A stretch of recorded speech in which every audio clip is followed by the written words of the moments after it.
HOA Karen's sneer could curdle milk, and her waddle screamed entitlement as she stormed through my backyard like she owned it.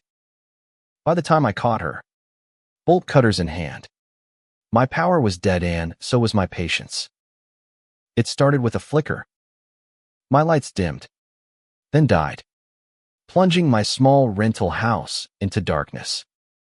I grabbed my flashlight, heart pounding, and stepped outside, expecting a blown fuse or a down line.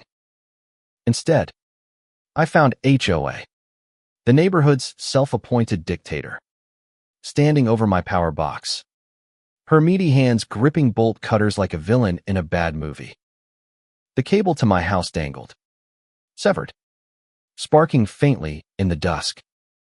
"What the hell are you doing?" I shouted, my voice cracking with disbelief.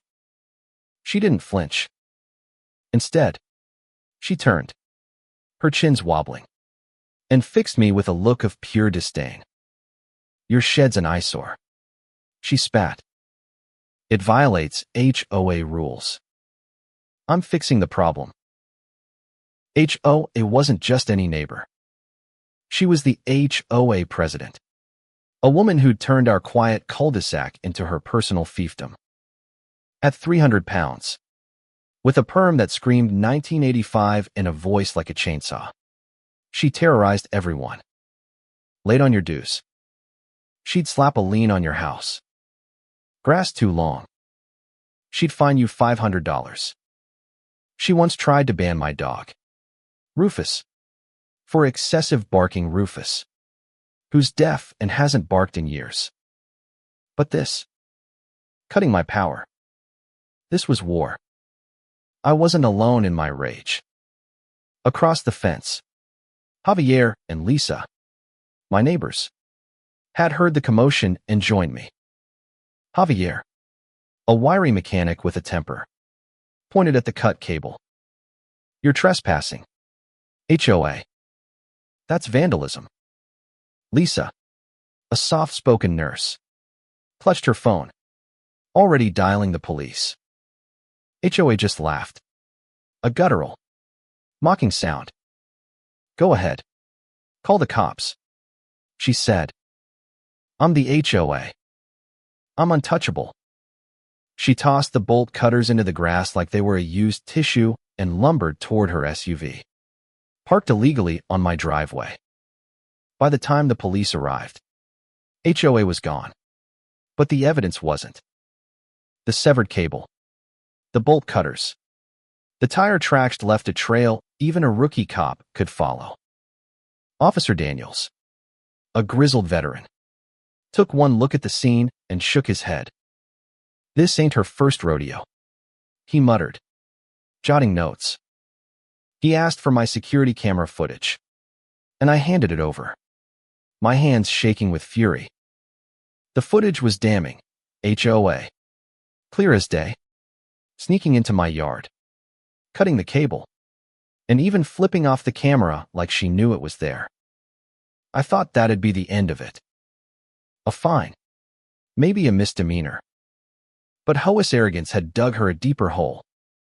The next morning, I got a call from Daniels. "You're not going to believe this," he said. "Your HOA lady's in deep.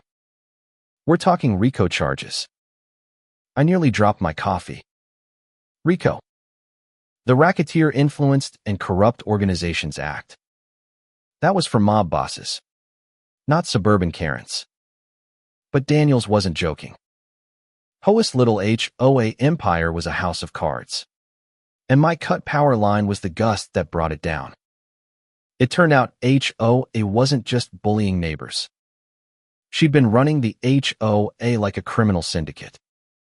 For years, she'd been skimming dues, forging documents, and extorting residents with fake fines. That $500 for my unkempt lawn, straight into her pocket. The liens on Javier's house, fabricated to force him into paying settlements. She'd even blackmailed Lisa's husband, threatening to report his side hustle to the IRS unless he coughed up cash. And the power cutting. That was her latest stunt to strong-arm me into tearing down my shed, which she claimed lowered property values. In reality, she wanted my land to expand her own backyard. The neighborhood buzzed with gossip as the investigation unfolded. At first, some defended HOA, saying she was just strict or misunderstood. But the evidence piled up. Bank records showed thousands in unexplained deposits. Emails revealed her plotting with a shady contractor to inflate repair costs, splitting the profits. And then there was the paper trail, forged signatures, doctored meeting minutes, even a fake HOA rulebook she'd waved around like a Bible. By the time the feds got involved, HOA's reign was over. The confrontation that sealed her fate came at the next HOA meeting, held in the community center. I wasn't planning to gowie bother with her kangaroo court, but Javier and Lisa convinced me.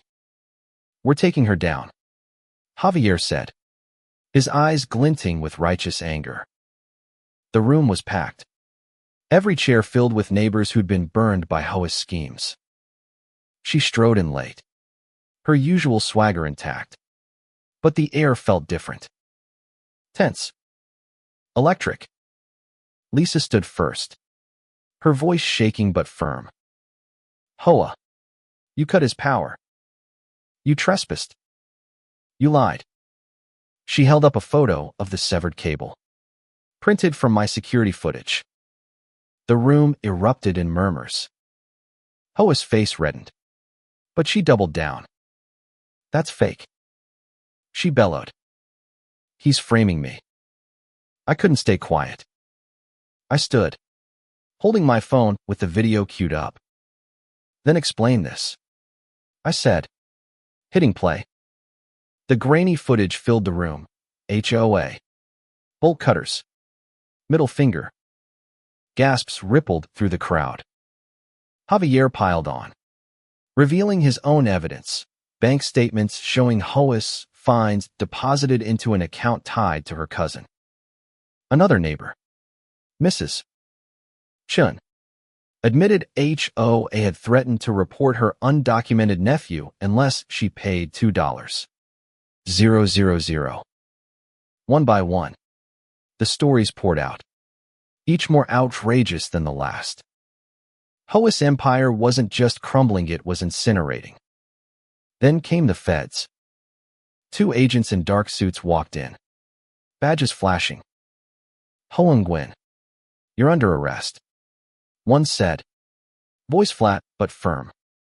The charges rolled off like a death sentence: wire fraud, extortion, racketeering, RICO. HOA's face went from red to ashen. She tried to bolt, but there was nowhere to go. The room watched in stunned silence as they cuffed her, her wrists barely fitting the metal. She screamed about injustice and lies, but no one listened. For once, her voice didn't rule. The aftermath was chaos. The HOA was dissolved, its accounts frozen. Neighbors banded together, forming a new committee to clean up HOA's mess. My power was restored within days, and the shed she hated, still standing, now with a fresh coat of paint. But the real victory wasn't the shed or the power. It was the freedom. For years, HOA had ruled through fear, her arrogance a weapon. Now, she was facing decades in prison, her empire exposed as a sham. I visited her in county lockup a month later, curious to see if she'd learned anything. She sat behind the glass, smaller somehow, her perm wilted, her eyes hollow. "You ruined my life," she hissed. I shook my head. "No, HOA. You did that yourself." She'd built her kingdom on lies and intimidation. But karma doesn't negotiate. Every fine she'd issued, every threat she'd made, every cable she'd queued, it all came back to haunt her. The trial was quick. The evidence was overwhelming. and HOA's defense claiming she was protecting the neighborhood fell apart under scrutiny. The jury took 2 hours to convict her on all counts. As the judge read the sentence, 15 years, I felt no joy, only relief. Justice wasn't sweet. It was necessary. HOA had preyed on us, exploited our trust, and laughed in our faces. Now, she'd face the consequences. Back home, the cul-de-sac felt lighter. Javier threw a barbecue, and Lisa brought her famous peach cobbler. We laughed, shared stories, and toasted to new beginnings. The handwritten sign on my fence, the one from that fateful night, still hung there. Faded but defiant, HOA's crime exposed, lies, theft, and RICO charges. It wasn't just a sign. It was a reminder that no one, not even a Karen like HOA, is untouchable. The neighborhood wasn't perfect after that. We still argued over parking spots and whose dog dug up whose lawn. But without HOA's shadow, we were free to be human again, flaws and all. And that, more than any conviction, was the real victory.